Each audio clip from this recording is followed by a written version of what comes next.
अस्सलामुअलैकुम students. Class 10th के student, जैसा कि हमने अपने पिछले लेक्चर्स की वीडियो में चैप्टर नंबर 1 जो कि क्वाड्रेटिक इक्वेशन का चैप्टर था स्टूडेंट्स, वो हमने कंप्लीट कर लिया है। उम्मीद करता हूँ स्टूडेंट्स आप लोगों का जो D1 भी आप लोगों ने बहुत अच्छे तरीके से दिया होगा उस टेस्ट का और उस चैप्टर का, और आपने बहुत अच्छे तरीके से उस चैप्टर की प्रैक्टिस भी की होगी। तो स्टूडेंट्स आज हम चलते हैं यूनिट नंबर 3 की तरफ, जो कि डेफिनेशंस का चैप्टर है।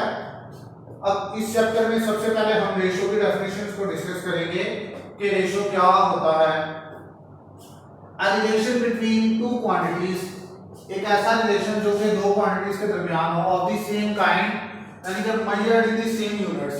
हमने जो भी रेशियो है दो क्वांटिटीज के दरमियान, जो हमने रेशियो रिलेशन रखना है, उनकी जो नेचर है वो एक ही तरह की होगी। अब नेचर से मुराद क्या, same, measured in same unit से मुराद क्या कि फॉर एग्जांपल आप उसको मेजर करेंगे सेम यूनिट में।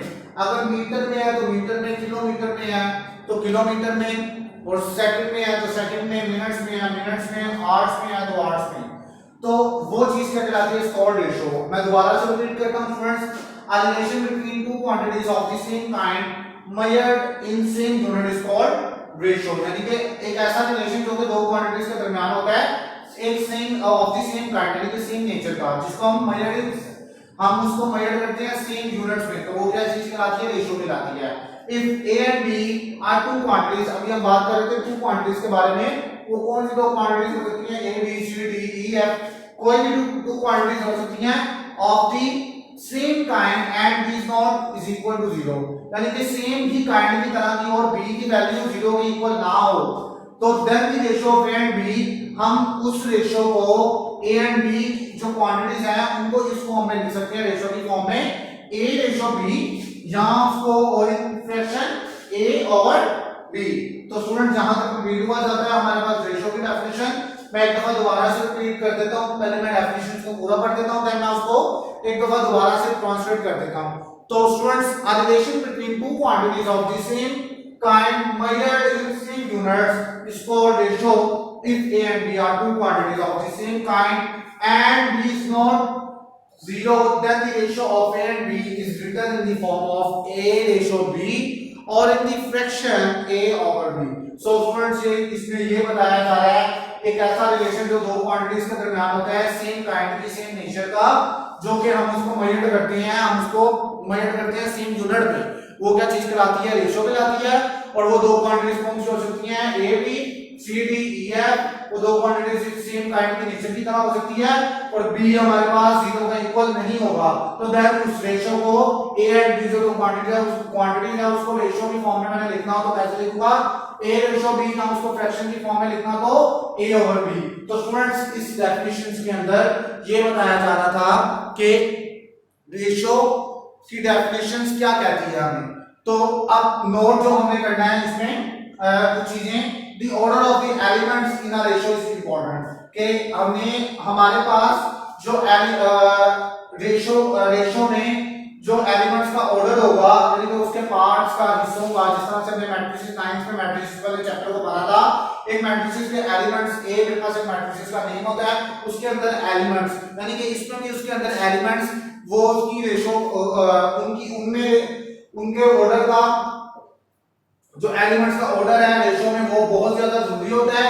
अब in ratio a and b, the first term is called antecedent, अब and the second term b is called consequent. अब ये चीज क्या है, अब ए रेशियो बी, ए क्या है, एंटीसीडेंट है, और बी का है यहाँ पे कॉन्सिक्वेंट है, ये तो मुझे पता लग गया। लेकिन स्टूडेंट्स, इसको प्रोपोर्शन की साइड में अगर हम लेके जाएं तो ए, तो एंटीसीडेंट क्या चीज होती है, for example 3 ratio 4 proportion, the proportion 4 5 ratio 6, तो मेरे पास 3 और 5 यहाँ पे क्या होगा, एंटीसीडेंट होगा, और स्टूडेंट्स यहाँ पे मेरे पास कॉन्सिक्वेंट क्या होगा, 4 और 6 होगा कॉन्सिक्वेंट।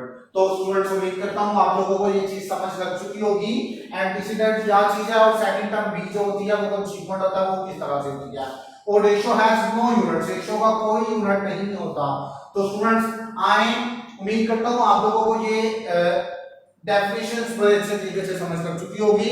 तो स्टूडेंट्स हम अब इसकी एक्सरसाइज की तरफ मूव होते हैं।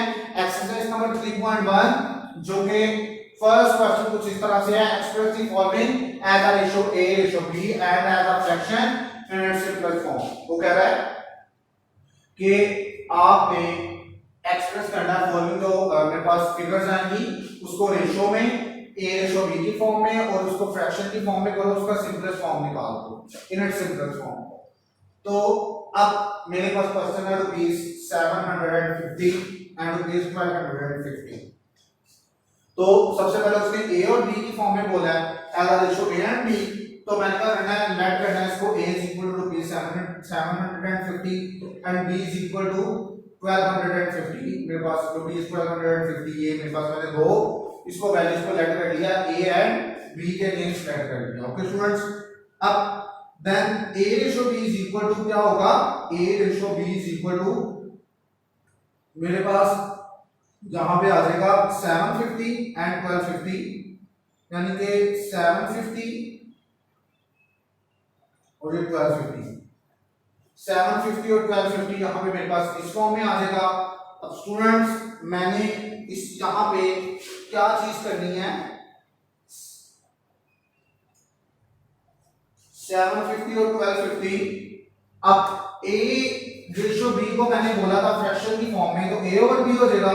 इसका मतलब ये 750 और 1250, 750 डिवाइडेड बाय 1250, तो ये 0 से कट गया, इज इक्वल टू ये 75 को डिवाइडेड बाय 125 बचेगा। अब इसको मैंने काटना है, तो ये किस पे जाएगा स्टूडेंट, अगर मैं देखूं 5 पे, 5 इसको मैं क्या करूंगा 5 अंदर 5, 2 इधर चला गया 25 बन गया, तो 5 5 से 25, उसके बाद 5 2 से 10 और 1 इधर चला गया, तो मेरे पास क्या बन गया 5 2 से 10 और 2 इधर गया तो 25 बन गया, तो फिर 5 5 का 25, उसके बाद 5 3 का 15 और 5 5 का 25, तो 3/5 मेरे पास आंसर आ गया। फ्रैक्शन की फॉर्म में मैंने उसको रेशियो की फॉर्म में लिखना है, तो a ratio b is equal to 3/5 मेरे पास स्टूडेंट्स आंसर आ गया। तो यहाँ पे मेरा क्वेश्चन नंबर 1 का पार्ट नंबर 1 सोल्व हुआ जाता है। स्टूडेंट्स बहुत ही आसान क्वेश्चन है। पार्ट नंबर 2 और पार्ट नंबर 3 आप लोगों का होम टास्क है। पार्ट नंबर 4 में आप लोगों को समझाने लगा हूं। 27 मिनट्स एंड 30 सेकंड कोमा लगा के साथ 1 आवर है, तो यानी कि 2 दी हुई है क्वांटिटी।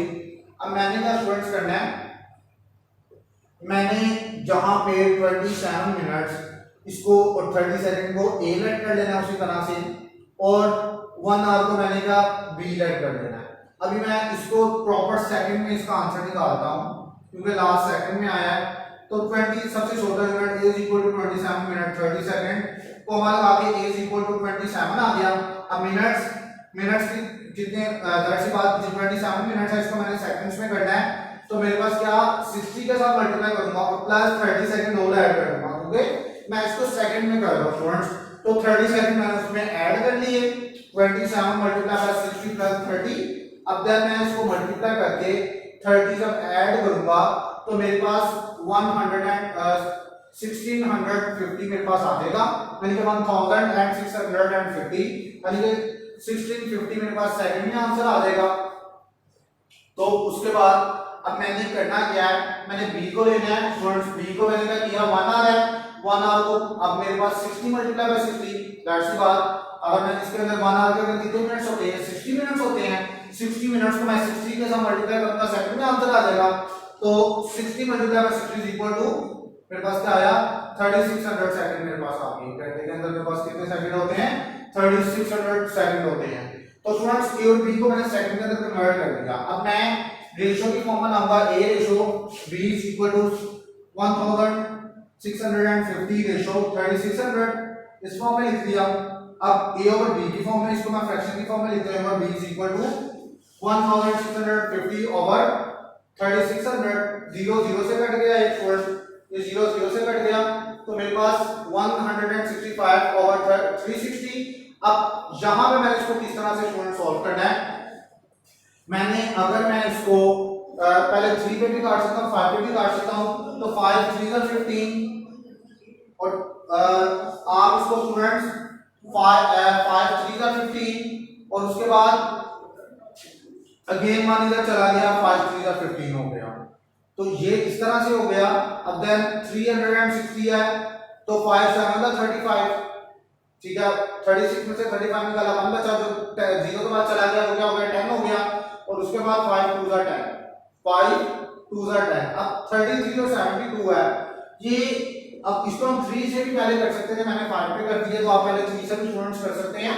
अब 3 के टेबल में जाता है 3 1 था 3 3 1 था 3 और 3 2 था 6, 7 में से 6 निकाला 1 बचा, 1 2 के बाद चला गया 3 4 था 12। तो स्टूडेंट्स 11 बाय 24 मेरे पास आंसर आ गया।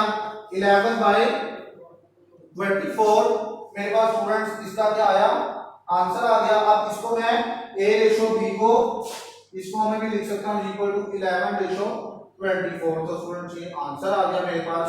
तो यहीं पे मेरा क्वेश्चन कंप्लीट हुआ जाता है। और स्टूडेंट्स उम्मीद कर इसका पार्ट नंबर 5 स्टूडेंट्स आप लोगों का होम टास्क है और उम्मीद करता हूं स्टूडेंट्स आप लोगों को ये तमाम के तमाम क्वेश्चन बड़े अच्छे तरीके से समझ लग चुके होंगे। तो स्टूडेंट्स मुझे इस वीडियो से इजाजत दीजिए। अल्लाह हाफिज।